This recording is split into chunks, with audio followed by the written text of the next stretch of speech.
It could literally be anything. There are people who tell podcast stories where one episode is a story, and then episode 2 is a continuation of the story. And then you have 10 episodes or 20 episodes where you're following this story. Mm-hmm. It could literally be anything. All right, listen, if you are a coach consultant, I know something about you. The average is you make less than $5,000 a month, okay? And you never, ever get to $20,000 a month. I think the exact number is $4,524 a month. That's your average. But most coaches, consultants never get to the $20,000. But the number one reason is because you're having a hard time attracting clients. You need client attraction. Well, the good news is my friend, my coach, my mentor helped me make $35,000 in less than a week. And it was all the information from his paid ad playbook, Mr. Marquell Russell. He has the receipts to vouch, including myself, okay? Listen, he helps you attract clients. You need the paid ad playbook. If you want to get 50 to 100 new leads every single day, you're going to need the paid ad playbook. To this date, his clients have generated over $500 million in sales, $500 million. And he's giving you this paid ad playbook for free, absolutely free, 100% off, just for our social proof listeners. Listen, so if you are a coach, a consultant, a service provider, a course creator, and you want to get people to pay you $3,000 to $10,000 for your product or service, for your expertise, you need to go to socialproofgift.com. It's a gift for you. Socialproofgift.com or text proof to 904-447-5274. All right, let's get to the episode.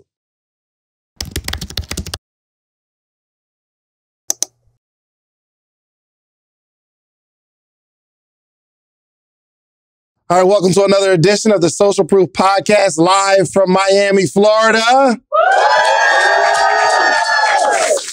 We are here. How are you? I am super good. I am excited to be here.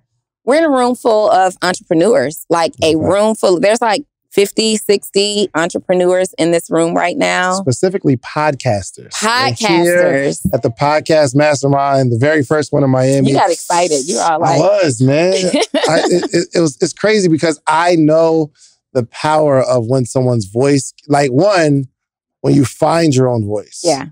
And when you find your voice, you're more confident in giving it to the world. And then the magic happens when the world finds your voice. You can't help but go viral. I believe every, especially entrepreneur, needs to have a podcast. But I also believe that every person needs to have a podcast. And it doesn't have to be for your next 6-figure or 7-figure opportunity, but it's for that reason specifically. Like finding your voice and allowing your voice to be heard. You'll be surprised by how recording things that matter to you, recording things that are important to you, you'd be surprised to find an audience of other people who that same content is important to them too. And you just never know how your life will change. 100%. We are evidence. Absolutely. We are evidence. We are evidence. And like, if you really notice the trends of like certain social media platforms and apps and things of that nature, there are people who, let's just say on MySpace, who built a large following. But the people that were on MySpace early, they figured out how this thing operates and they was able to move fluently because they're not afraid of it. So when you're on social media, most people, if you're not posting, it's because you're not comfortable with the app. You're not sure of how the reels work and how to post, things of that nature, how stories work. But the people that were on MySpace, they made millions because they understood how to operate in the app. And then there was, let's say Facebook. Mm-hmm. The people who adopted Facebook earlier on got really, really serious. As the app starts to evolve, they're already on it and they can evolve with it, meaning they have a better opportunity of entertaining people. And then Twitter and TikTok and what am I missing? Instagram, all that kind of stuff. Everything, Periscope, all that stuff. All that stuff. When you get on early, you have an advantage over the millions of people that will come later. And when those millions of people come, you're already established. And you know how it works. So, bringing my point home before you interrupt me. Mm-hmm. In this podcasting space, we're so early in the space. We're so early. And the objective is teaching people how to just get like not so afraid of the cameras, and how to ask questions in a linear way, and how to navigate multiple people on a panel, and how can we get into space? Because eventually millions of other people will be in, there will be just as many people that have podcasts that are on Instagram. I believe that. Think about all the people that are on Instagram because they use it as a main form of marketing. Eventually, there will be that many people that use their podcast. It's almost like commonplace. If you want to get your message out there, you got to have Instagram. You got to have a Facebook. You got to have a podcast. And I think that is, are you still on my bars? I'm writing a note for content that I intend to produce that was inspired by something that just happened here. But 100%, that's why I'm so passionate. I'm saying, yo, just start a podcast. I don't care if you want to be a podcaster. I don't care if you have a business or not. Just start it, because once you find your voice. So what we did today, where we're asking questions and someone gives an answer and we start picking stuff out of the answer that allows us to ask another question, right? That's a hack. Not for a podcast, but for conversation. If you really want to get in certain networks, you want to be connected with people, you pick out the stuff that they say, letting them know that you're really listening. And then it just becomes an art of like really navigating a conversation. And there's a book called How to Win Friends and Influence People, where it talks about how much other people love themselves.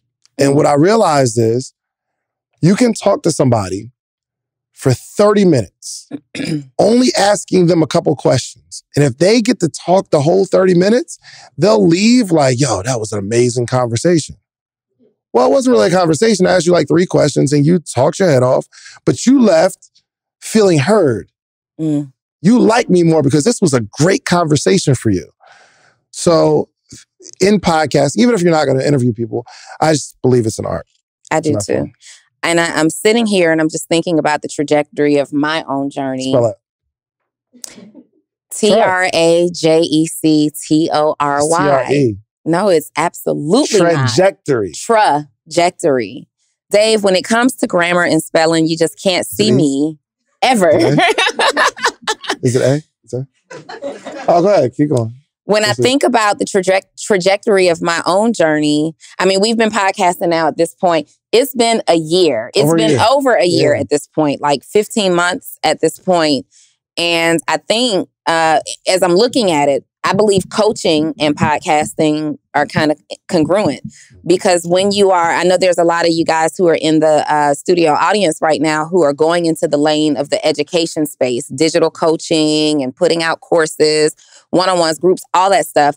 When you think about it, to simplify what we do from podcasting to coaching, because we're both involved in both of those spaces, to simplify it, it's simply you creating a business model around conversations that you enjoy having every single day. That's it. This is not rocket science, but it could be rocket science if rocket science was the conversation that you enjoyed having every single day. It's fitness, it's business, it's accounting, it's wealth management, it's whatever it is that you want it to be. What is the conversation that you enjoy having every single day? And then go and create a business model around those conversations. Let me show you how simple it could be. Because I was actually, so I have a podcast, and I have a podcast concept, and I got a logo and all that kind of stuff. And it's around like crypto, right? And I wanted to do, I wanted to make the show called the Coin Toss or something like that. Coin Toss. Because like kind of tossing around like crypto coins, stuff like that. And I'm looking to see if anybody else has it. And there's a guy who has a podcast called the Coin Toss. But guess what it is? It's actually him tossing a coin. He comes on and says, "Yeah, hey guys, I have a rare 1896 $50." And he'll give some background behind the particular coin. And he said, "All right, here we go." And you hear, okay, flip, it hits the table, and it says that's heads. And he flips it again, heads. Flips again, tails. And he'll just go through that. And eventually he'll say, okay, well, it looks like this particular coin got 15 heads, 12 tails. All right, guys, I'll see you next episode. I don't know if it's successful, but it's a podcast. My point is, anything where you can keep. And first off, how do I know this?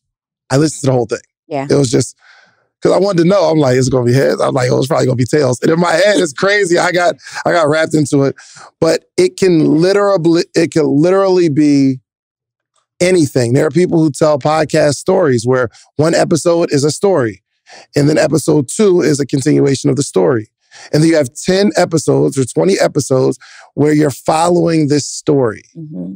It could literally be anything. If you are a sneakerhead, you can come on and talk about the origin of sneakers and who wore the sneaker and things of that nature. It could be anything that keeps people's attention. Mm-hmm. But just with that, it drives your knowledge in an area so deep that you can start to attract this particular audience that's interested in this niche, and you become the owner of that space. So I think, I don't want everybody to think, yo, you got to interview people or it has to be about business. You can have a podcast on knock-knock jokes where every episode you just do some knock-knock jokes. Anything. And that's true. You said something very important. When you start having this conversation over and over again, however often you're creating your podcast or you're having these conversations, this is the fastest way to establish yourself as an authority, period, right? So I talked to this group yesterday about my business model. And I have an offer that is an if you know offer, right? Mm-hmm. I don't talk about it online because less than 1% of the people who come to work with me will qualify for that particular offer. It is an if you know type of thing. Now, this last year specifically, I began to attract those type of clients into my business because they watch the podcast. They see on the podcast that, okay, Donni doesn't just develop coaches. Donni is not just helping beginners make their first 6 figures. This is a person who knows her stuff about business. Let me see if we can have a higher level, more advanced conversation. Mm-hmm. Now, because I know that now, if we're being totally honest, Dave and I never, ever prepare for the podcast. And we try. In the beginning, we definitely tried. Really, I mean, we just tried before this. We're like, what you want to talk about? And we'll come up with a list of stuff. And it never, ever goes that way. It never happens. Like all the things that I suggested, we're not talking about it right now, right? But even if we decided on a topic, it's really off the cuff. Like we never have, I bring this up here on my notebook to take notes on things so I can go and take this content and create other content. Ryan, my videographer, I'm writing things down. I'm going to send it to him. And I'm like, these are the 30 videos that we're going to create for my next month's worth of content, right? But we are never scripted to the point where we're going to talk about investing today. What are 3 key strategies we're going to hit on the pod? We don't do it. It's just a natural, organic conversation. And I believe that's a huge reason why the Social Proof podcast is as successful as it is, because it's that real conversation that we have at lunch or dinner or wherever, right? But what it forces us to do is to stay sharp. So we are consistently seekers of information that we can apply. We get excited to teach stuff. We usually start off with, which we didn't do today, how our week was, because we usually start off with how our week was, because there's something always consistently that happens in our week that's an educational moment. That's a moment that's worthy to share. And if you guys really pay attention, what I would recommend that you start doing is paying attention to the science, not just the art. What are we doing behind the scenes that is obvious but not obvious, right? So David and I will look at different business models, and where other people would see, wow, that's a dope graphic and I want to sign up for the course, we're trying to figure out what's happening behind the scenes of the course, right? Okay, I see they changed the creative from a video to just a still image. Like Justin from Support Black Colleges, I am always commenting and complimenting his ad strategy, because first it was like a really produced video and, you know, he's getting traffic from it and doing his thing with it. But then I noticed he's got this picture where it's just kind of like, yo, I called him. Yes. I saw it and I forgot. It was a weird picture. Weird picture. He's sitting on the floor and he's like, but it's like somebody caught him mid-word. And I thought instantly, why would he pick that picture? First time I didn't say anything. There wasn't even any words on it. It was just the picture. It's just a picture. But it's an ad. I see it a month later. Now, if you understand business and you're looking at it from my perspective, if that ad is running a month later from this person, I know that it's working. Mm-hmm. So I hit Justin and I'm like, yo, what is going on here? What's the strategy? So we're just putting pictures out here of just yourself doing weird stuff. He's like, yo, it's my number one converting ad right now. And now I see that he's doing more and more and more. So it was a moment for me to tell my clients. I went back and said, let's try something else, right? Hey, let's Dave, try something else. I'm sorry, Dave. Where's Dave? Is Dave here? Dave, can we try that? Let's just take some some strange pictures, like I'm eating like that. Yeah. And then, but yes, because he said it was number one leading. It's his number one leading magnet. So I thought about that, and I thought about like even Kenny. I remember in 2019, we took this photo. We were at somebody's birthday dinner. We took a picture. It was off. I didn't even like it. I had a stain on my dress, like something moist had hit my dress, and it was that material that was just going to stain no matter what. But he ran this picture as an ad, and that ad has made millions of dollars for his company. He ran the picture for more than a year. That same ad, people like. So now the science behind that is, okay, these overly produced ad images don't work as well as one that looks like just a natural newsfeed scroll. You want it to be as a grant. So I say this to you to say, pay attention to the science behind what's going on. So somebody should have caught Dave and Donni start every episode with, how was your week? And then that translates into a full-blown podcast episode. Somebody should catch the science of, they market their business without marketing their business. Somebody watching this episode should hear how Dave highlighted all of the great things about podcasting, and I've highlighted all of the great things about coaching. Pay attention to the science. This is why copycats never win. Because they see the evidence, they see the finished art. They see that art hanging on the wall. This is our display of art hanging on the wall. They see that piece of art, but they don't know all of the color combinations behind the scenes that we mix together to make this happen. They don't know that we changed from oil-based paint to water-based paint just to get this shadow effect. Pay attention to the science. Yeah, Justin made a post. He said they might be able to copy, but that paste ain't going to be the same. I said, yo, that makes so much sense. Yes. And the fact that we're not trying to copy and paste somebody else. Before this started, how many people you were thinking like, dang, I hope they're recording this for the podcast? Anybody think about that? No? Killed my point. But we were talking, we were pretty much having the same kind of conversation, whether it's on manifesting or whatever. But that's how we talk. It's not like we change now that the cameras are rolling. And I think that's the biggest thing with people who are creating content, is because you don't trust that other people are going to like you just the way you are. When we're out to dinner, we roast each other all day. I like the fact that he ran that ad of Donni looking dusty and she be looking dusty. You know what I mean? It's just the same. I know you was mad too. I know you was mad about that one. So he edits no photos. I'm like, the stain, really? But the ad ran, and for whatever reason, people liked it because they like the natural stuff. I remember when David and I first started podcasting, I am not going to say what the mistake was. I'm going to say it. Don't bring that back up. We're a year later. It's useful. You can't tell them you're going to... Okay, I'm going to tell it, right? Because you can never out-mistake my mistake. I'm going to put it out there first. So we were podcasting and we got on the subject of Fortune 500 companies and what it took to be a Fortune 500 company. And I put some qualification out there that was absolutely, totally wrong. She thought that a Fortune 500 company was a company with 500 or more employees. And this is your business coach? This is your business coach? Okay. So you ever had that moment where you know what you know, but it just kind of totally slips you, right? Now, the reason that I didn't know that, and I got clowned in the comments of this episode, right? But I don't coach Fortune 500 companies. So it's not my lane. I know everything about small businesses and personal brands and people who are building online. So in that moment, I just totally had a slip. And I said, David, edit that out.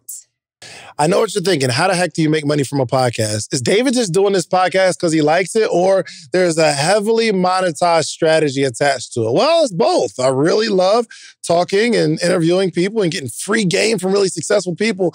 But also, this is a 7-figure podcast. I'm telling you right now, there's so much money in podcasting, and we're early in the space. I really feel like it's 2009, and I'm telling you to buy Bitcoin.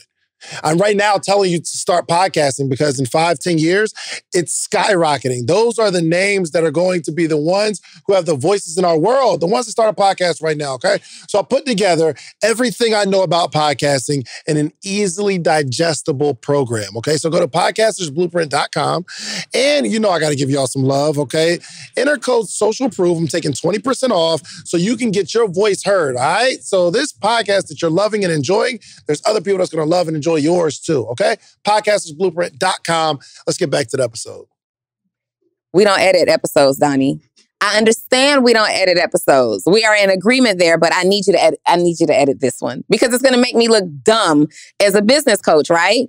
So obviously it did, and I didn't die, right? It's there, it's out there.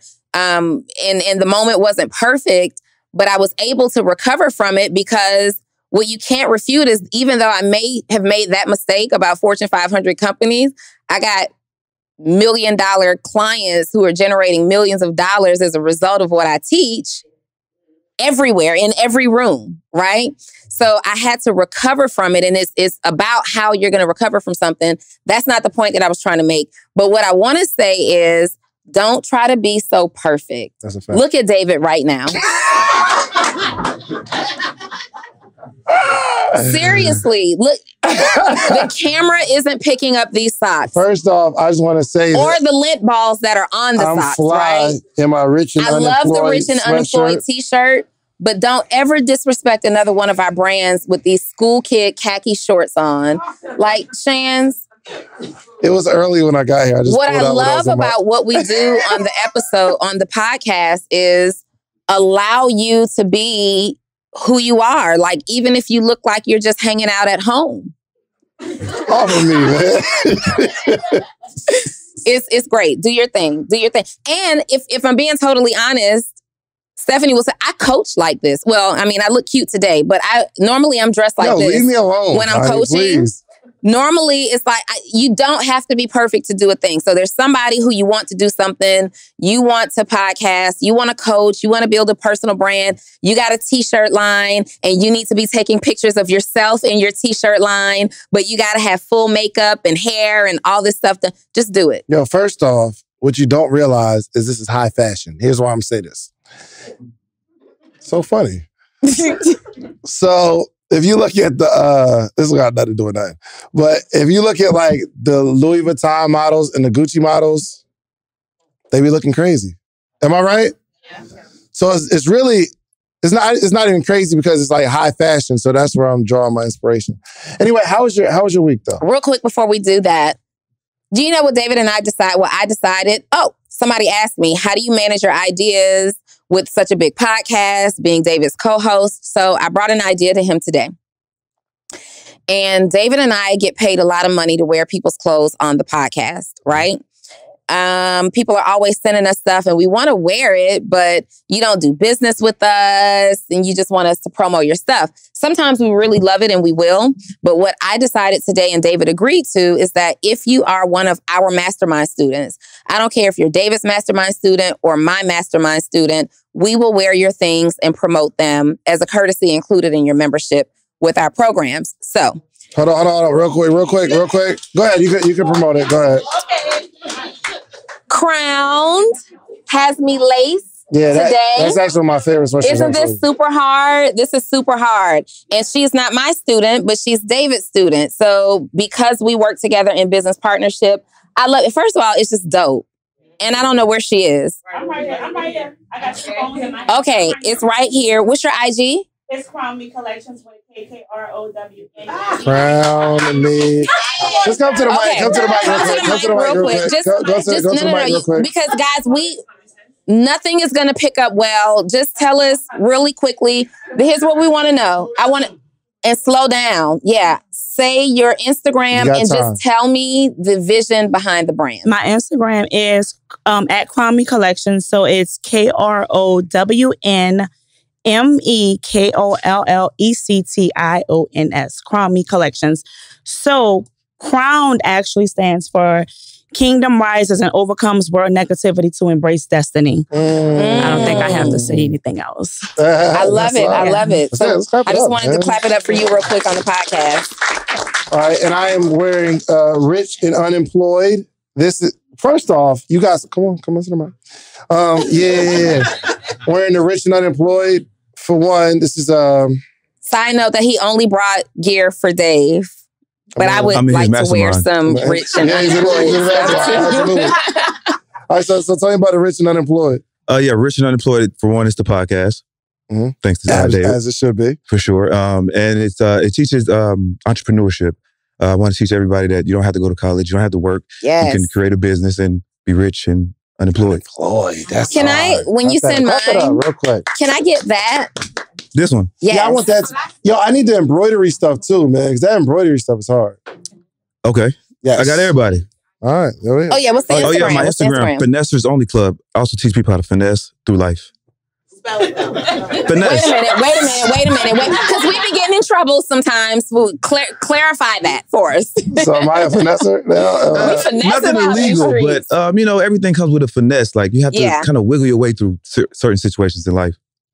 You got up on the stage at the Chappelle concert. Yeah. I did. Yes, that is you. That is me. First of all, great sport. He got up super fresh. And I think you had on your Rich and Unemployed stuff. I didn't. He asked me what was my name. I said, Johnny, Rich and Unemployed. That's what it was. And then so he got up at hold on, let me lay it back because you don't tell good stories. So we were at the Dave Chappelle concert.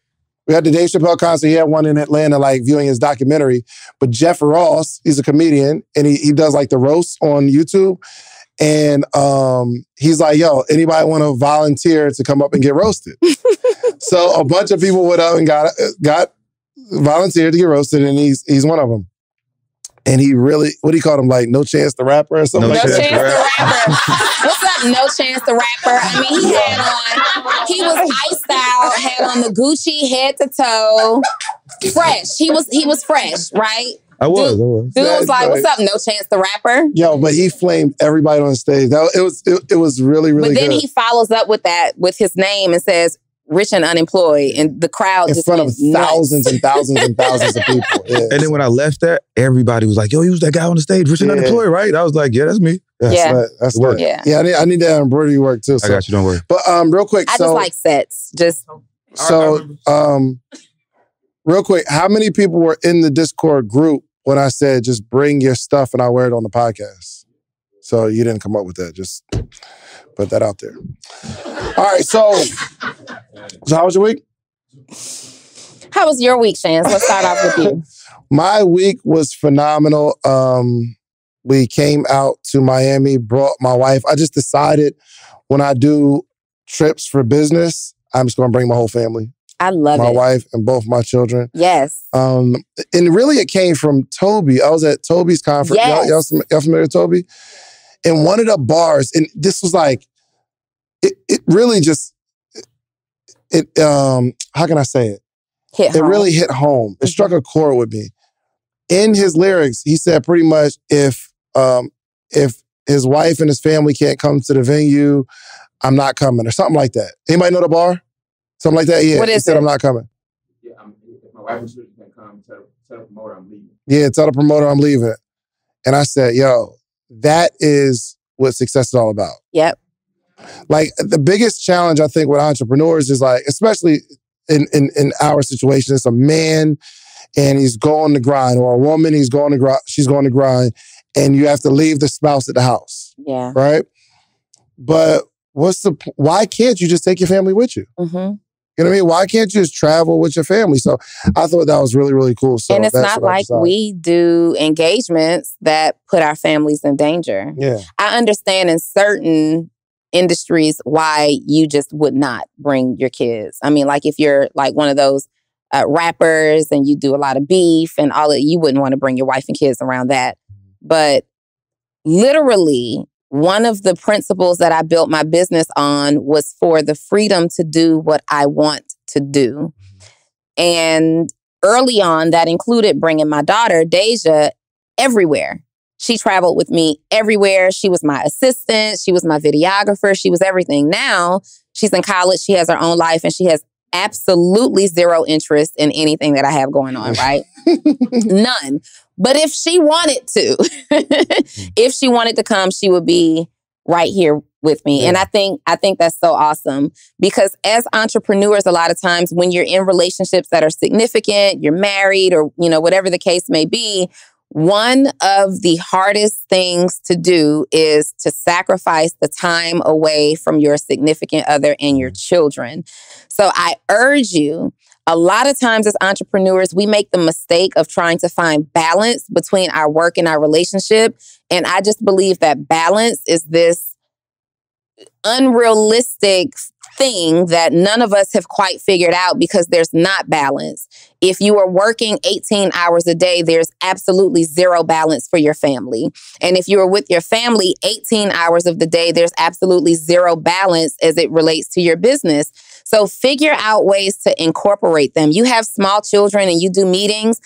Maybe use my example and have your 5-year-old be the person that's writing out name badges. Like Deja used to write those name badges out and they were messy and illegible, but it was her job and she felt included. So how can you incorporate your family instead of making such a big separation that it creates an issue? Yeah, Johnny, I think this rich and unemployed is really, and as you were talking about it, I think this is like really embodiment of a successful entrepreneur, because you can be rich but employed by your business to where you're making the money, but you're still working for your business. And you can't spend that much time with your family and things of that nature. Or you could be just unemployed, meaning you're still like grinding every chance you get, and you're trying to get to the point where you can have some time freedom, but like you're just grinding. You feel me? You're unemployed, but you still don't have time freedom. Yeah. So I think the ultimate goal is to be both rich and unemployed. Like where my job is, my business is not, you be throwing me off. Pause, because you're recording and this goes on your funnel. Are you rich and unemployed? Do you want to be rich and unemployed? Are you a boss, a CEO that has created the life for himself where you are not a slave or an employee to your business? You are not an employee to your job. You are living life on your own terms. This is your uniform for being rich and unemployed. That goes on your marketing funnel. Yeah. I need 2 sets now, because I just whole coaching session. 3. You think we can get some equity in that company? You just real quick. Do you keep your income options open? Yes. Well, is this your business just solely yourself? He probably needs a team. He probably needs a team. Because he probably could use some marketing and some exposure. We got a platform. You're a business coach. I'm a business coach. I got money. I got a couple dollars. bucks. We got access to really great printing. Mm-hmm. And we got the ideas that help them. We got the ideas. But most importantly, we have the platform. We got the platform. We got the money. We can put teams together. Put systems in his business. So we actually are the embodiment of what the message states. And we got a photography studio. We got a photography studio. We got everything. Yeah. It would be so simple to blow that up.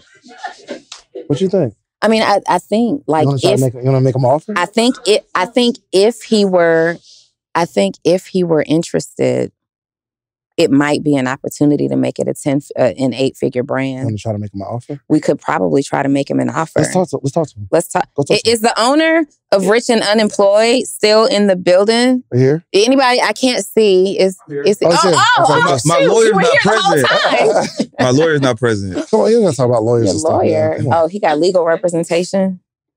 Do we want to do? Well, let's just make an offer. Let's see but we should just talk to his lawyer. Nah, we get him to commit first. We get him to commit on camera. On camera. First, contract. So you said you keep your income options open. I sure do. We have a little money to give you some income. And exposure opportunities. We got exposure. We have fulfillment. We have teams and systems. Yep. Remember when you were on stage at the Dave Chappelle concert? It was tens of thousands of people that saw you. That was a good opportunity. And we could probably do that every week on the podcast. We could. And if we had been on your team, we would have told you to wear your gear to that. Probably need an advisor. You probably need somebody who coaches you to make smart decisions to build your business. So would you be open to having business partners? For sure. Okay, well, we got crowned. We got rich and unemployed. Oh, for sure. We're about to run this thing. You're looking for? Oh, we already know. She already told us. Run it. Run it. All right. Okay. We appreciate you guys. So hey, partner. Hey, partner. Equity plays. Equity plays. Let me tell you about manifestation. So. Oh my gosh. At the last year, I said that last year it became an idea for me where I honestly said that I did not want to work so hard. Y'all, I work hard, right? Even though it doesn't look like hard work, it really is hard work. I work hard and I said, Donni, you're doing too much work to make whatever money you're making. And I said, the play is, somebody asked me, it might have been Kenny, somebody asked me, when I'm giving my clients these ideas and helping them brainstorm, are you getting a percentage of that? And I'm like, I haven't been. Like, I'm legit helping you come up with these $1 million ideas and I'm just charging you my monthly rate. So I decided that if I originate the idea for you and help you implement it, then I need a percentage of said idea, right? Cool. Then when that started to really pan out and I'm getting percentages off of, whatever the case may be, I said that I wanted equitable partnerships in 10 brands by the end of 2021. And though it did not happen, I didn't get 10, I've got some, right? Who you got? 10 existing brands that I want equitable partnerships in. You got some already? Whoa. Well, Rich and Unemployed is about to be one. Okay, but before that, do you have something that you didn't tell me about? The Social Proof Podcast. An existing brand. No, but seriously. You manifested it. I manifested this. I've been saying, this is what I want. This is what I want. And now opportunities continue to come to me where people are like, hey, I want you to work with my brand and do X, Y, and Z. But I didn't even think. I wasn't even thinking along those lines. But when I made it intentional, even though I didn't get 10, because I actually, when I think about it, I stopped speaking that language of 10. And I just kept saying, I want equitable partnerships in existing brands. Period. Now the opportunities, first, David and I merged, and now we are exposed to entrepreneurs with great ideas all the time. We have 10 right away. We've taken some meetings with some brands, and whether it works out or it doesn't, for whatever reason, it is happening. Yeah. And I spoke it. It's intentional, not coincidental. Yeah, I think that's in the power. Just to kind of talk to the Podcast Mastermind. Once you build an audience, the possibilities are endless because you have a platform of exposure. Most people have really good ideas or even money, but don't have the exposure. Or some people have exposure and they don't have the money. So I want you to really start to think about this. What's going to happen? And just mark my words. We're going to have this platform and you are going to be responsible for someone blowing up. You're going to be responsible for that. So I want you to start thinking ahead. If you see an opportunity, I would love to just be the marketing arm of this particular brand. And you just keep doing what you're doing because those are coming. Let me tell you about this guy out in New York. So my uncle has a business and this guy came to him and said, I hope I'm explaining it right. He said, what I do is, over a 3-night period, I will put 30 investors in a room, 30 to 40 investors in a room. You can pitch in front of those 30, 40 investors, and each night is going to be different. I mean, a different group of people. He said, but you're going to have to pay for the food, you pay for drinks, and like whatever the venue is or whatever. He said, you pay for that, and you get to pitch in front of these qualified investors. Really cool concept, right? So imagine if I'm saying to Johnny, look, we're going to put you in a room.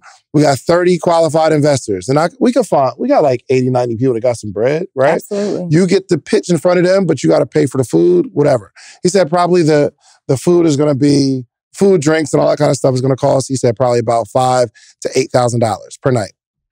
So let's say on in mid-tier, it's going to be $20-something thousand to pitch in front of these investors who got money. The guy that's putting it together says, however much money you raise from these rooms, obviously is seed capital for your business, but I get, I think it was like a 5% of what you get or something like that.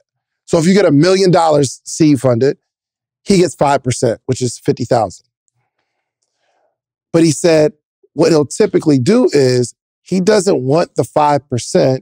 He wants that transition into equity. So his business model is finding people who have businesses, and he has a network of investors, and he's going to get percentage of equity in all of these different businesses. All right, look, I know you're enjoying the episode, but I got to tell you, finally, you asked for it, and we created a Patreon, okay? We created an inner circle. We have amazing stories, amazing information, the how-tos from the episodes. The only thing we're missing is a community. So it's about that time. We put together our Patreon, we put together a community because we have to have conversation around the information. So even this podcast we're listening to right now, there needs to be conversation. I want to hear what you got. I want to hear what you got. Like, let's throw some stuff back and forth. And because we're like-minded, we're all going in the same direction. When we connect in a community, we can connect on other stuff outside the community because we're building real relationships. Okay. So check out the Patreon. We got 3 tiers. I don't care what tier you join. The support is appreciated. Okay. Thank you so much. Now back to the episode. That's power. That's goals. Goals. That's what I want to do. I said, yo, this is brilliant. Because I know some people that got some money. Like in any t-shirt brand here, let's say just like lower ticket t-shirt brand, I can put you in front of 20, 30 people. Donni can put you in front of 20, 30 people. You do your pitch. You talk about whatever you talk about, and one of them invests in you. I don't even got to do no work. I'll get some equity or some money off of the deal. I thought that was just fly. The reason I say it is because we've really got to start to think. We got to start to think. Who would have thought of that? Like, that is an ill strategy. Yeah. But what are you not thinking about in your podcast or in your business that is just so different that you don't have to work as hard? Yeah. So I think, Donni, what she was saying is, yo, I don't have to work as hard for the money. Let me just find equitable partnerships. Yep. And not even for the sake of, let me get the money. I want to find somebody who has an existing brand who's already working, meaning I just have to put in my expertise and I don't have to work. That person is going to, like if we invest in you, still got to work. You're still going to do it. We'll inject some money, some guidance, things of that nature, platform, something we're naturally going to do anyway. And we won't have to work. You won't have to work as hard for exposure, but we won't have to work as hard for the money. So we got to like, I spend hours thinking. I don't know, like your routine. Hours thinking. And that's why you'll invest time, period. But what most people miss out on and don't factor for or plan for or budget for in their business model is the investment you think in mental energy. So people ask me, well, Donni, why do you only take 8 coaching clients at any given time? Because that only translates to 8 hours of my time a month, right? But that's not the truth. I've got 8 brands that I am guiding and giving feedback for. I've got to be prepared for. But I also have to think, how can I help this person? I'm looking at content saying, hey, here's some good ideas that I think would be great for you. I'm looking at ads and suddenly I'm thinking, ooh, that would be good for this client. Let me send that. It's the thought, input, and output that is going to be more draining, more tiring, and more consuming than your money will ever be in your business. For sure. Yo, can I get my man? Where's he at? What's your name? Chance. Come on, man. I need Chance. Because what he said before this, I think it went so far over y'all adults' heads. Because my man, I just believe like he's just a thinker. So kind of talk to us about like some of your plans and your goals. So how old are you? I'm 14. 14. So I want to have my own apparel company. And in the first year, so the first 12 business months, I want to have multiple six figures, then hire people. So have a standard operating procedures. People, I want to have people. Who taught you that? Yo, he just talked. Who taught you that? Real quick. He's talking. Wait. Who taught your mom that? who taught your mom that? You did. Okay. Yo, what's so crazy? And I just gotta pause you for a second. One, very rarely do I ever talk to an entrepreneur and they say, "Yo, my goal is to make X amount of money," and then hire people. Like, it wasn't like, I got to find some partnership. It's just all about the making of the money. But he sees so far. He said, yo, I want to not only, I see myself making multiple six figures by hiring people, but also putting standard operating procedures in place so that I can go do something else. Go ahead. Keep going. And then I want to get an Airbnb, see how many of those I can do by myself or with my mom. She used to have her own cleaning business, so we know how it is to clean those, like the Airbnbs. My grandpa, he's a construction worker, so we could hire him, help him. He could do the construction on there. Is he putting all the pieces together? Is he talking about a family business? Oh my gosh. Legacy? Then eventually get out of that. And then I saw on your latest podcast, it was the vending machine business. And I wanted to get into that. I saw he was saying you can make about a couple hundred every day for the vending machines. So I wanted to do that, get a lot of those, put them in places, get partnerships with that though. Yeah, you know, it's so crazy. When I was doing the interview with him, I said, yeah, I think I'm going to get a vending machine. I was like, you know, let's get one. He said, I want to get a lot of those. I was thinking, let me get a couple. He's thinking, why get a couple? You can get a lot of them. Get a lot. He's like, I can do a couple $100 a day. Goodness gracious. Where do you get this inspiration? Where do you get this stuff from, man? Well, I watch your podcast every day. And my mom. Gotta do it. You know? Yeah. So my mom, she inspires me a lot. You do too. Thank you. I like watching your podcast when I'm working and helping when you're working. Where? What you mean? With my mom, I help her with her business, her apparel company. And what do you do? I do the pressing, so I press all the like the jogger sets, the shirts, the hoodies. Mm-hmm. What have you learned through that process of working with your mom? It's way harder than it looks, and it takes a lot more time than you think. How much time did you think it was going to take? Maybe so usually at a normal job, it's like 8 hours maybe, but it takes way more time. So it's like you're there till 12 or not later, if not later, every single day. Well, yeah, weekends, but sometimes. Do you get paid for that extra time? Well, no, I don't want to get paid. Why not? It's my mom. I would charge my mom. You know what I mean? Like, I was just saying, kids got needs. You know what I mean? I mean, she gets me stuff, though. It's not like I'm just doing it all for free, but I like to help her. You enjoy it? Yes. What do you enjoy about the work? I mean, I'm doing something with my life. I'm not just wasting it.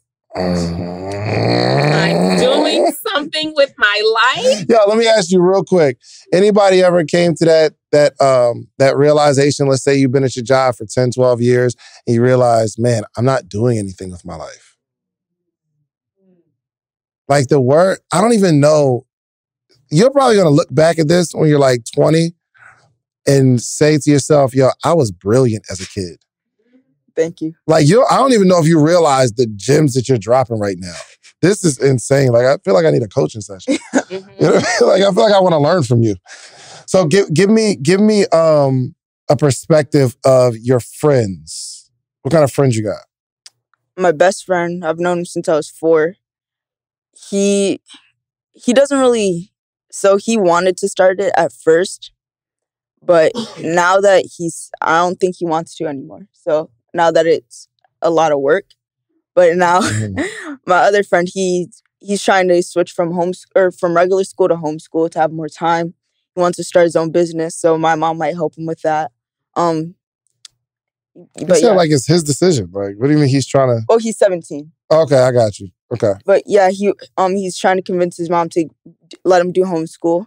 His mom is a teacher, so he wants to do homeschool and start his own business too. So do you find that you are more interested in having friends who want to be entrepreneurs? Well, I haven't found any yet, but so I really only have a couple friends that I hang out with a lot. Do you feel like you and the people your age think differently? Yes, way different. In what ways? So before my mom started her business, I still play basketball, but it was a lot. So that's what me and my friends do most of the time. But now that my mom started her own business, now it's kind of like I have to have a balance between business and basketball. So my friend, they might want to do basketball or something all day, but he'll ask me if I want to go somewhere, like if I can come over, if I can go to the movies with him, do stuff like that. But I'm working, so I got to tell him I'm working today. And then on the days off, then I can go. But I can't just go whenever I want like he can. He need to coach your daughter too. Yes. Because Donnie told the story. Oh, for sure. Donnie was telling the story how like her daughter Deja will work Chick-fil-A, top employee. But when she started working for you, right? She's like, hey, Mom, I want to go somewhere. Yes. Yes. Do you feel like, so my daughter works in my company and right now she is my right hand. Like Deja is 19 years old. Let me hear. Deja is 19 years old and she's been working in my company since she was maybe 17, 18. And I wish I would have started it younger. So when I talk about having brought her with me and making sure that she was around, I gave her small things to do, but not necessarily like with what you're doing, Stephanie, and making them an integral part of the business on a daily basis. It was more of a special occasion thing. And so she went out and she got other jobs. She wanted to work, in malls and fast food. And I don't know if she ever worked in the mall, but she wanted to. There's just a difference. And I think you have to develop your kids also in alignment with what they want to do. So you're not controlling them, right? So one of the important things for me is for my daughter to have her own identity, because it is not easy to have a parent who is super ambitious and you just want to be a kid. Some kids feel that way. And then there are some kids who from a very early age are like, I like what my mom is doing. This is in me and it's what I want to do. So do you feel like, Chance, you're missing out on being a kid, or is this like in you and it's what you want to do? This is what I want to do. I wouldn't say I'm missing out on being a kid because I still get weekends off to do what I want. So I have that time. And it's not like she keeps me, like I can't leave or anything. Like I can still go slave places, labor. And it's not like we're not breaking any child labor laws here. It's not like I'm asking her, can I not work or something? I like to work. It's when you're not working and you just sit at home, it's a waste of time. It's like you're wasting your life, all those hours that you could be doing something. How many of y'all feel convicted? We got some 30 and 40-year-olds in the room like, man, I do be sitting at home quite often. But it's important. So, not everybody really knows what they want to do right out of the gate, right? There's so many examples. And like your daughters and Chance, they get a start where social media was a thing. And and your kids, by the time they're old enough to see it, it'll be something even different. But they're in this moment where every example of people who look just like them are doing something other than music and the entertainment industry. And not to say that those things aren't amazing, but it's right in your face. It's right in your face. It's right in your face. And don't take for granted that we still need doctors and lawyers and accountants and people who have to go to college to do a trained thing. But it's right in Chance's face, right? So he gets it, and he's connecting with those type of influencers or influences and role models. Whereas we, and I'm speaking to you guys and people our age, we're new to this. We didn't get to see all these examples. For most of us, our parents weren't entrepreneurs. For most of us, we were a check-to-check household. Yeah. For most of us, our only example of success were the people who we got to see on TV. So we are first-time entrepreneurs, first-generation entrepreneurs, first-generation six-figure income earners, first-generation multimillionaires. And that's why I take it easy on my daughter, because as I was growing, she was already a young girl who's growing too. I know, I am manifesting it, but I know that my daughter will be a leader, an executive leader in my company. Yeah, she's a beast. She actually, her first job, if we're being honest, was working for David. She worked for David at the kiosk. She's making them sales. The sales getting to it. So, and put her friends on. Yes. She recruited her friends to work. She then went and worked for Kenny, who she handled like a major role in the credit division of his company. And then she came and worked for me. And it would be like, why do you do things so excellently for everybody else? But then with me, and she started off with me so amazing, and she's a great team member. But when she wants to do something else with her time, I notice that she'll slack off a little bit, right? But I think also there's the element that I am her mom, and she feels like that's my mom. And so I had to make it clear a little while ago, like, I am your mom, but you could get the pink slip too, young lady. And so we're back on the same page and everything is great. But I am building my business and I have a space reserved for her. And I think the reason that I hadn't really found my right hand is because deep down inside, I know she graduates college next year and I want it to be her, but it has to be her choice. 100%, for sure. Yeah, has to be her choice. I got one last question for you. You're on the right path. But what do you think some of the things that could hold you back? Like, what are some things that you feel like you need to improve on? So sometimes my mom will have to like inspire me to work. I'm not gonna lie about that. How does she inspire? Inspire me to work? Because I know how my parents used to get inspire me to clean my room. You know what I mean? It's a little different. Didn't feel good. Like she'll say like we're almost done. Like it's not like she'll get too mad about it, but it's like we're so close. Like even though it's late at night, you have a goal to hit. So you can't just quit halfway through your goal. You got to hit that goal for the day. So like you'll be really close to your goals, but it's just late at night. You want to go home. So she'll tell me like, come on, just get this last little bit done. You're this close. No. So what else do you feel like could hold you back? What are some things about you that you need to improve on to really get to that next level? I think that's a good question. I ask good questions. I know I like basketball a lot, so it's really about like I do like to go play basketball a lot, but I still don't want that to come in like interfere with the business. So there's sometimes like I'll want to go try out for a team, but the hours won't work right. So you can't really do that. And then you don't get on the team you want because of those hours. So just trying to find stuff that I like to do that don't interfere with the business. And then realizing like you can't, this is your future. So you can't interfere with your future for not your childhood, but like for something you want to do in the moment.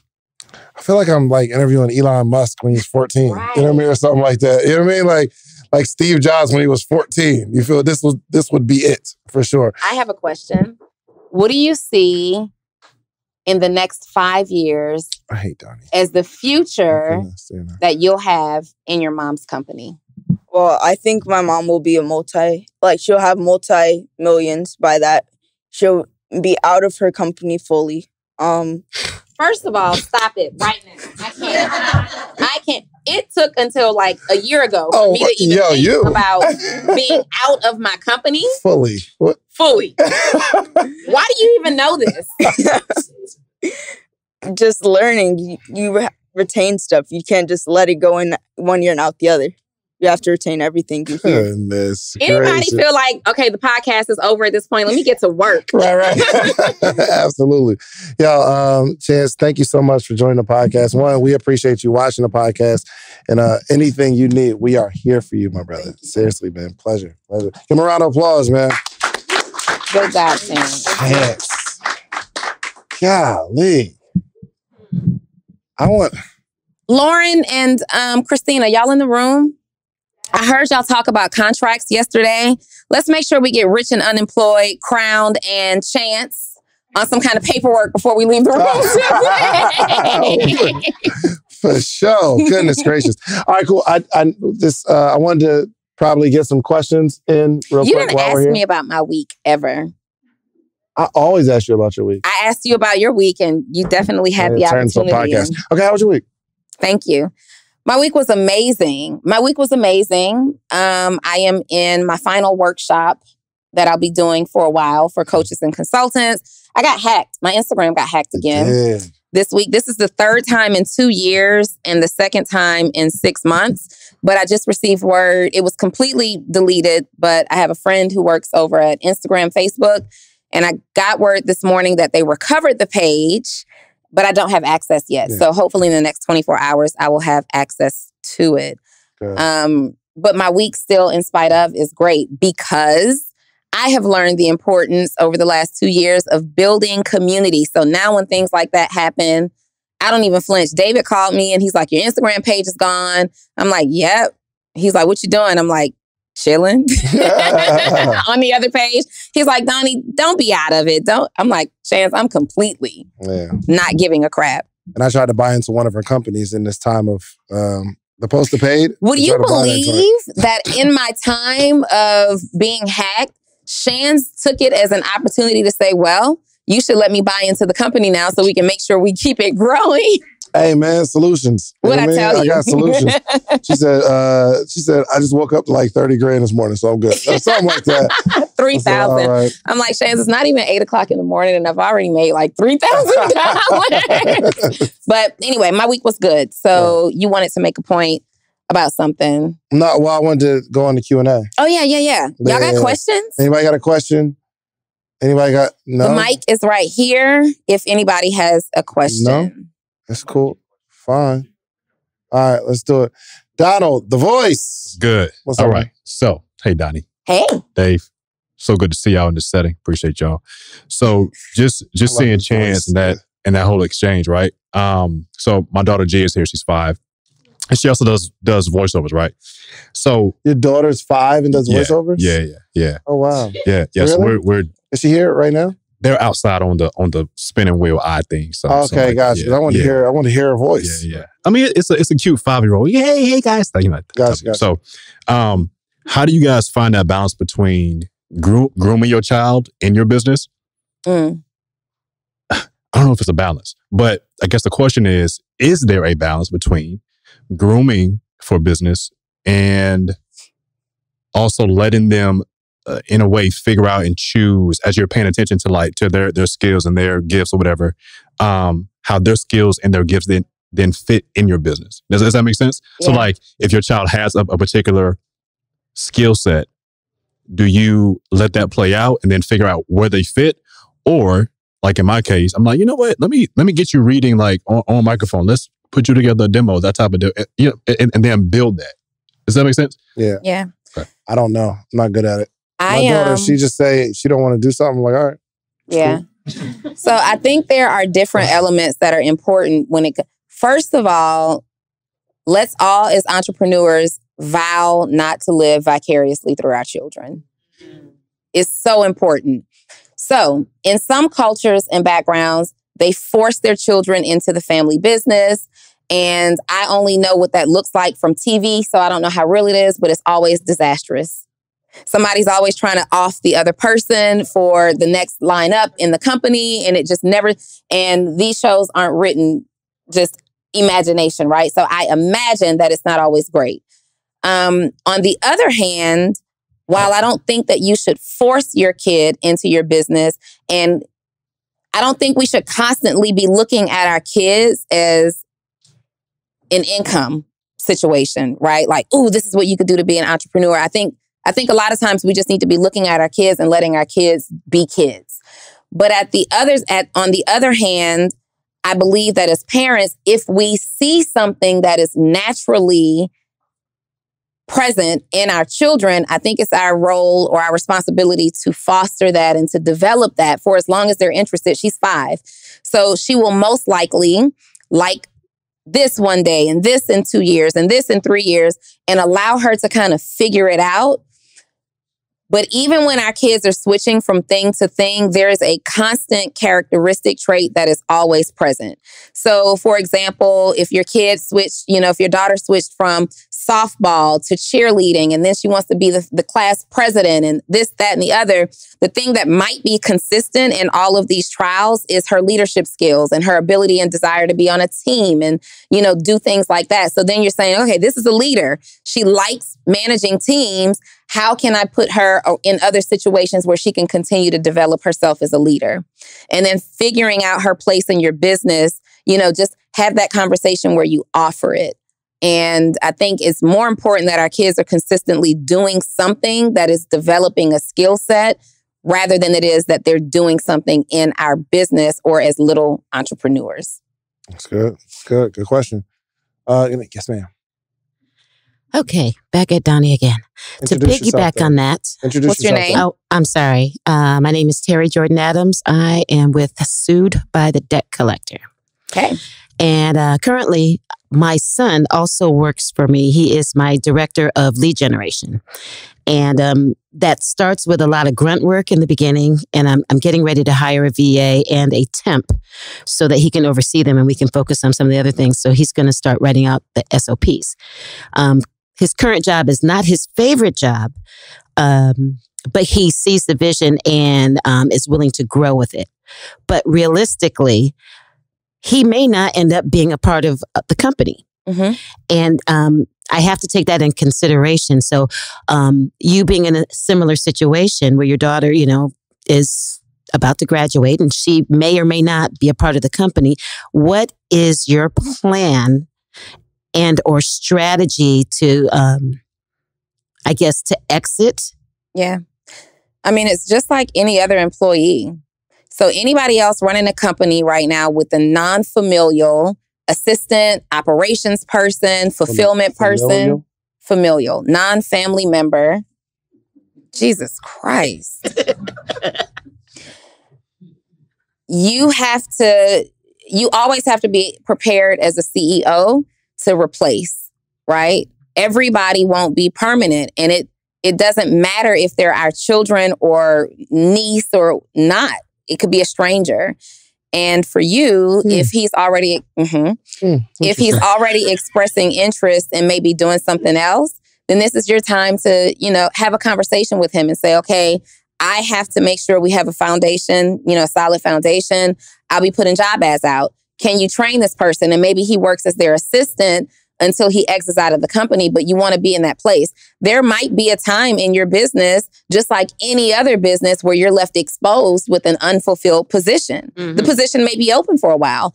All you can do at that time is have a prepared job description. This is why it's very important to have your SOP, standard operating procedures in place. So in the event that you have to fire and replace or accept a resignation and replace, it's an easy thing to do. You create your process for what that looks like. So if you have to hire for a role, how are you doing it? Are you posting on Instagram that I'm hiring for this role, which is a terrible idea, by the way? Or are you actually posting a job listing? If you do, just for clarity, post on Instagram saying I'm hiring, it should be I am hiring, click the link in my bio to be directed to the job posting. Right. Have everybody go through a professional process and you put together what it looks like. So what does this position require? Here's a lot of things. Here's one thing for you guys who are trying to make your kids be your next top employee. You are trying to make them be something. And it might not even be your kid. It could be your friend. It could be somebody that you interview that you really like. You're trying to make them be the right fit for the position. And they're just not. And so it's really important to identify what the position requires and hire for the position rather than hiring somebody, friend, family, or stranger, and forcing them to fit in that position. When you hire correctly, these type of worries typically go away. Thank you. You went to college? For a little while. Man, smart. Go ahead. Hi, my name is Tabitha Richardson. I am the owner of The Real Estate Baddie, and I also own a real estate company, Next Home Leaders. So my question is, my daughter, she's in college now. She is waiting for her medical applications to be accepted, but she's been in the business with me for so long, and I think she's kind of turned off to entrepreneurship, but I'm still trying to get her to see the benefits of entrepreneurship. And I think maybe she doesn't see it from me just because she's been there and she sees the behind the scenes and, you know, all of the grunt work that goes into it. So how do you expose your kids to entrepreneurship, but not turn them off? And if she is in that turned off stage, to kind of get her back on track. Because although you want to be a doctor, you could still have your own practice. Let her be a doctor first. But I want to still implant that in her. And you've already done it. Let me tell you guys something. Your kids are watching you and they see what you're doing and you're already an example. Sometimes, especially girls to moms, they see you as, my mom has set the bar so high that I am going to rebel against it a little bit because I don't want to match your bar. I don't want to have to be who you are, right? So let you being an entrepreneur keeps it as a very real option for her. Let her enjoy the experience of being a doctor first. Let her go into the hospital and say, I don't want to deal with the politics. I kind of want to be a little bit more on my own time. I saw that my mom was able to travel and go to conferences. Maybe I should entertain the idea of opening my own practice. But we look so far into the future sometimes, especially with our kids, that we don't allow them to celebrate their right now. Like, my daughter is a doctor. Let's celebrate that. Baby, you did what most people can't do. We applaud you for being a doctor. You go out there and you find the best position you can be. Celebrate in that moment instead of making it feel like you're a doctor, now go open your own practice. And sometimes they just want to be celebrated and appreciated like we are for what we have done and accomplished. Let her ride in that moment for a little while. And you are able to look, now she's a doctor, she's grown. You're able to continue to softly guide her along the way. But it may not be her dream to have her own practice. There's so much liability, especially with owning your own medical practice. She may have zero interest in that. And you as her parent have to accept that. And it might not be for her. But you don't have to do anything more than you're already doing to be an example and a constant reminder of entrepreneurship, because it's your reality every single day. That's good. That's good. All right. One more, then we'll go to, two more? Two more. Okay. Hi, my name is Jen Druby. I have the Money Savvy CEO podcast, and I asked this question to Dave, or he maybe answered it earlier, but I want Donnie's perspective as well. So as you are having conversations with people on the podcast and you are letting them be experts in, what they do, how do you then also position yourself as a coach? So I don't do any episodes anymore where we interview people. Okay. And I think part of that is because, so first of all, on the Social Proof podcast, we highlight experts in their field. Sometimes we get guests that we may not agree with. David does a very good job at not disagreeing with people. Not offending. I don't.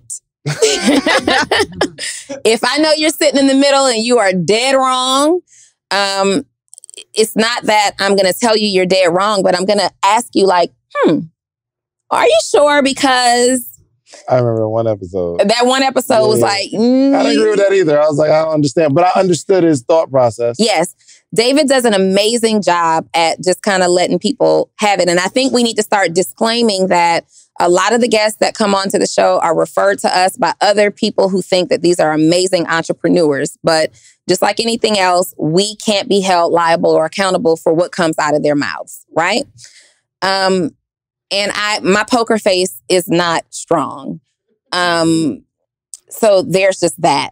I don't know if I'm the best person to ask that question, because if you sit in front of me and there's misinformation, I have to highlight it. But on the other hand, if you are an expert, it's not my time to shine as the expert. We bring guests on so that they can shine and they can be displayed.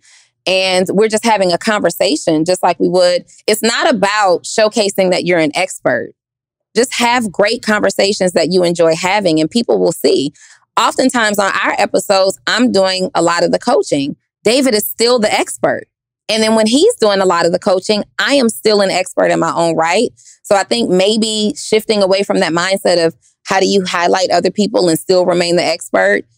You are the expert that's finding other people who are experts at what they're doing, and you're going to shine because you're allowing other people to have a voice. Okay. Thank you. Good. But if they're not saying the right stuff on your show, it's okay to be like, oh, for sure. So I don't just let it ride. If I don't agree with it, I will say I don't agree. You will. But it's not for me to, because here's what I understand. If there's always a possibility that I'm wrong. Always. There's always a possibility that I'm wrong. My wife taught me that. You know what I mean? So I can only say this is what I feel. I don't know if I'm feeling that. So Charlemagne is an excellent example of that. Like, if he's not feeling what you're talking about, he's going to let you know. I saw a clip where Safari started rapping. Yes. Yeah, I saw that. Safari started rapping. Charlemagne's like, nah, that ain't it. That ain't it. But that's why it's the most dangerous morning show. But also, you got to decide what kind of show you want to be. Yeah. And we don't want to be like... I would love to hear a show of Donni just like disagreeing with people. Like, I'm not feeling that. I would love to see that. The Social Proof podcast, doesn't want to be a podcast that's like dream killers necessarily. Like, I don't think I could. I don't enjoy hurting people's feelings. I don't know why y'all think I am such a tough person. But I don't want to be here like, no, that ain't it. The only person I literally genuinely enjoy clowning is David. That's it. All right. But I guess for David, as we're, we have these podcasts, but we're also offering services and products. Mm-hmm. And if we are having conversations with people and we're highlighting their expertise, then how do we then position ourselves as someone who also has a coaching service? So, or is it just for our commercials only? Yeah. So I do really good with the morning meetup of, I'm telling you, it's a community and I'm on their coaching and people sign up after I've just done an interview with somebody where I just learned a bunch of stuff. So what people are going to, and this is like a gym, right? So if you're interviewing somebody, and I've had, let me just put it this way. If you're interviewing somebody, and let's say they have a product or service, right? And you're going to get an affiliate. The objective is to get people to like the person, not even necessarily to get them to look like an expert. So if I can ask questions to get an audience to like the person, they like the person and trust the person. It's not about how much they know. It's about, I like this person. This is somebody that I want to work with. I want to connect with. So people join my program because they like me, not because I'm beating on my chest saying I'm an expert. People know I know what I'm talking about because in conversation, I might add a little something, or even the questions that I'm asking allude that I know a little something about what you're talking about, but I don't have to like elevate myself as an expert. Right. Make sense? Yep. So when me and Donni are just having conversation, they're automatically going to trust her as business. I say she's the best coach in the world. She says it now, but she ain't necessarily say that herself. But if you get it you'll like us, you'll be feeling us, and you'll rock with us in terms of whatever we're offering because you trust us. Because there's some people that are experts that you don't trust and you're not going to buy them. You're not going to buy from them. And you don't like them. You don't like them. It's very important in your business to establish the KLT factor. Know, like, trust. It doesn't matter how good you are at a thing. If you're not known, people don't know you, they don't like you, and they don't trust you, your expert ability means nothing. You won't make any money or impact anybody. Yeah. So you don't want to walk, you don't always have to, hey guys, let me just really quickly, I'm the expert again. You just have conversations that you are good at having. Mm-hmm. People will understand that you're the expert or authority or whatever. And I'm real quick to let people know that I'm not perfect. But if you notice in the interviews, my objective is to let everybody know that they're not perfect either. We're going to go into some sort of direction just to let people know you're a little flawed too. You're not perfect. Nobody's perfect. Mm-hmm. Yeah. So, Chance answered it really, really good because I think Chance is perfect for some reason. I think he's an exception to the rule. But everybody, I want to see some sort of vulnerability. Like, what do you struggle with? Mm-hmm. And what they may realize, well, most of them realize, but sometimes I can see in their face, they feel offended because they feel like they're supposed to be on here to be the expert. But I'm asking the question for their benefit, because if the audience likes them and trusts them, then they'll have more people rocking with them. But if you're looking too perfect, I can't even relate to that. Yeah. Oh, you got every answer to every question? Mm-hmm. I can't relate to that. Yeah. Make sense? Thank Good. All right. One more. And then we're going to go. We are out of here. All right. Thank you all. My name is Dr. Kevin Washington. I'm the host of Success Leaves Clues podcast. And the question that I have actually touches on what you were just talking about. I want to know something that you had that was like a crushing failure that you turned into a major blessing, and kind of what was your thought process in that? So I can see how not to let something just damage my brand or my company. Well, Donni thought a Fortune 500 company was, I'm just playing. So, a damage, say it again. Say it one more time. So I answered the question correctly. Something that could have been like a crushing failure, but you turned it into a major blessing. So you didn't allow that to just ruin you. You had resiliency in that. And what was your thought process, or how did you overcome? Yeah, every business that I started and didn't work out. Especially in the MLM space, where you try it out for a while and you're not like super committed. You try it out and you tell all these people that, hey, we're going to be really, really successful. And then in 5 months, when people tell me that they don't want to do it or my team's not growing, I do something else. And then I started to see that pattern of I just start. And then when I want to start again, nobody trusts or believes me because, he'll be on to something else later.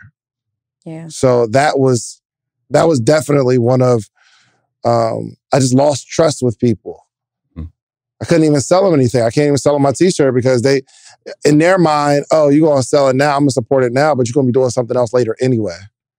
Yeah. So just sticking and staying with something for a long time has just been the secret sauce to everything that I'm doing now.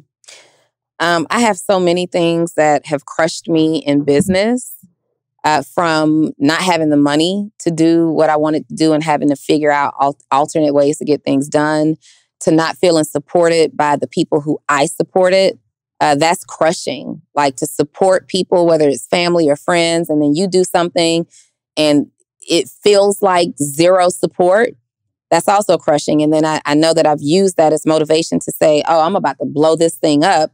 Just because the people who I felt like should support me aren't doing it, I'm going to show you I don't need that support to be successful. But then even most recently, with me joining the Social Proof podcast a little over a year ago, I saw all the comments. I saw the people who were saying, we are not feeling her whatsoever. She must owe, or David must owe her some money. Why is she on all these episodes? And I went to David and I said, look, I don't want this to go down for you. And you could use that. I don't want this to be a bad deal for you. Your audience isn't feeling me. I think you should do this by yourself. And David said, but we're not. We're going to keep going. This is my vision and what I see happening. And this is what we're going to do. And I'm like, okay, if that's what you want to see happen. But I could have felt so many different ways and he could have felt so many different ways. And we kept going. And those same people who were leaving the negative comments are now leaving comments. Like every episode, there is I don't really know why I didn't like Donni in the beginning, but she's great and I love her. Now there's more. I love when you guys drop the Donni and David version of the episode. But what if I had quit? What if I would have quit last year? Would I have had this kind of exposure? Would I have built this level of my business? Would I be attracting the type of clients that would people really get to see my authoritative abilities? I could have said no. I could have let that hurt me. I could have let that crush me. Some of you guys will read the comments. Some of you guys will see the lack of support. Some of you guys will get in your feelings and you will let it stop you. We take off. That's a fact. Thank you. All right, no problem. All right, clap it up, y'all, for the live recording in Miami, Florida. That was good, right? That was really good. That was good. Yeah. You want to end it off? I got it. This episode is sponsored. First off, my phone number is 404-737-4935. Send me a text message. Be a part of our community. Just want to get that out early before Donni does hers. So this episode is also sponsored by the Podcaster's Blueprint. Okay, there's a link here. Use promo code Social Proof for the Podcaster's course. Okay, you need a Podcaster's course. Also, this episode is sponsored by The Morning Meetup. TheMorningMeetup.com is the only organization that gathers every single day. Every single day. We was on this morning, right? Yes. Every day, Monday through Friday, with hundreds of entrepreneurs as a community. I am super big on community. I don't think I'm just the greatest leader or the greatest coach in the world, but we do have the greatest community in the world for entrepreneurs that people get together, work together, network with each other. It's just amazing. So check us out. It is we have a book club. We have read 13 books so far this year. We're on number 14 right now. Because we read a book together. So go to themorningmeetup.com. You can start your trial for just $1. Just $1. Just $1. How much, Donni? $1. $1. You can start the trial for $1. If you like it, stay with us. It's $79 a month. If you don't like it, you can leave. No obligation, no sweat, no pressure, okay? So go to themorningmeetup.com. Let's get it. Yep. This episode is also brought to you by, I'm just going to start saying me. Because at this point, I have so many resources available for entrepreneurs to be great and to get to their next level based on where that is in your journey, right? From Post to Paid, which is the only community in existence where entrepreneurs just like you who are having trouble engaging and connecting on social media. Like maybe you can take the pictures, you can put the visuals together, but you don't know how to match it to a caption and say, these words are going to connect and convert and generate cash for my business. I help you in Post to Paid. I have resources to develop coaches and consultants, those of you who want to get in the information space and establish yourself as that authority, as that expert. You're looking to understand and develop your niche in the entrepreneurial space, period. And where do you fit in? I have resources available for that. I have resources available for high-level entrepreneurs and CEOs who are looking to remove some of the overwhelm in growing their business. You can do two things. You can, one, text me directly at 404-737-2767 and get some guidance there from me in terms of what your next step should be in my company. Or you can go directly to my link, sixfigureaccelerator.edu.com/links. And it will take you to all of the resources that are available to work with me and see how I can help you reach your next level. My goal is to be the number one resource for entrepreneurship. And we are on that trajectory. And also you guys should know that moving along, I am the queen of podcasting. David said it last night. Absolutely. Clap it up for Donni being the queen of podcasting. So you will see me taking podcasting a whole lot more seriously and, really diving deep. Like we're about to really go deep into the business behind podcasting. The same thing that I do with my coaches and consultants and other entrepreneurs.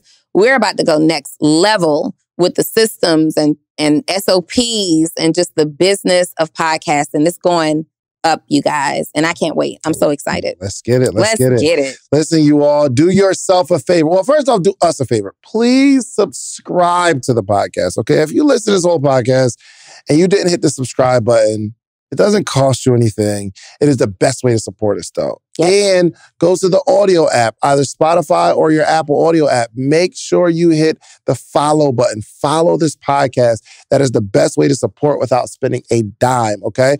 If you feel like inspired, 5-star us. You know what I mean? Did everybody here leave a rating? No? You did, Maureen? So grab your phones. Ooh, I copied you while we're doing that. Everybody grab your phone.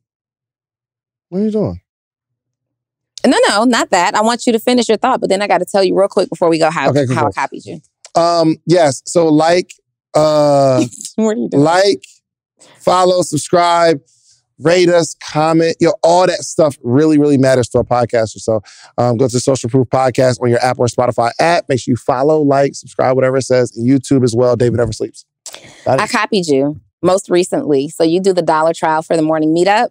I now have a $1 trial for post to paid. That's good. Now, by the time this airs, I don't know if we'll still have the $1 trial. It depends on the several hundred people who are already on the trial. It depends on if y'all act right. I promise you, if I get chargebacks on $1, I'm calling you out on the Social Proof Podcast by your email address.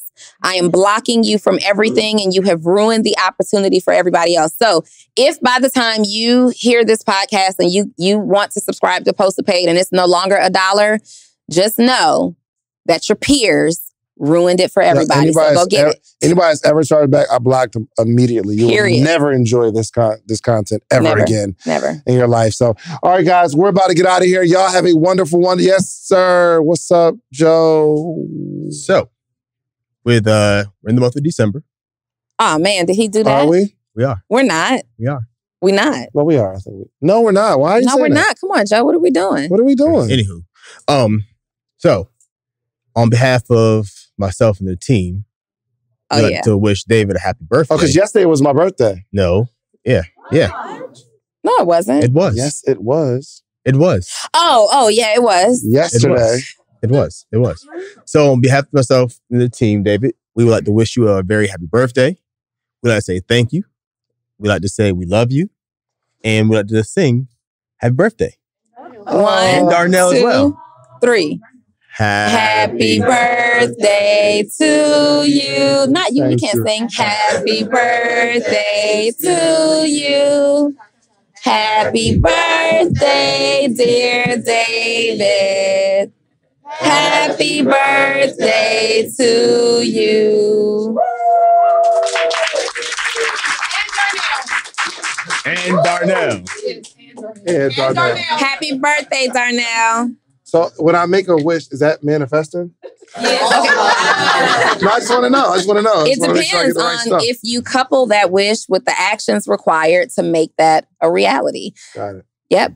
But are you going to blow the candles or like with your finger? Why would I do it with my finger? COVID. Okay. I'll do it with my finger. I don't want to do it with my fingers. You put it on the ground? All you got to do is like that real quick. But make a wish first. I did. Okay, what we'll do is just do it and yes. See, but make your wish. I did already.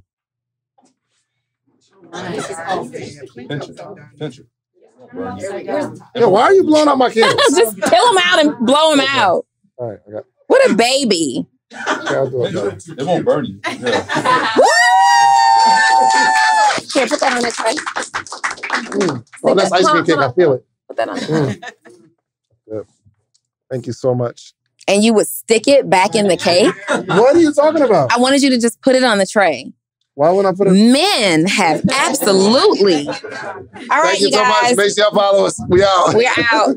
What if I told you for $1, I will introduce you to hundreds of entrepreneurs every single morning this week? From all across the country, you'll be able to talk to hundreds of entrepreneurs, and I'll coach you. I'll coach you for $1 this whole week, and I'll introduce you to some of my successful friends for $1 this week. Would you Would you take part in that? Well, go to themorningmeetup.com because that's exactly what we're doing here, okay? The only organization that gathers entrepreneurs every single day for the betterment of entrepreneurship, okay? Every single day, Monday through Friday, we gather, we're growing, we're learning. We got a book club. Have you ever seen hundreds of entrepreneurs reading the same book every single chapter, every single day? We're growing together, okay? You need the environment to grow in. Themorningmeetup.com, $1. I'm going to give you all of this for $1. If you want to stay, great. It's $79 a month after that. If not, no obligation. You can leave whenever you want. All right? Themorningmeetup.com. I'll see you in the morning.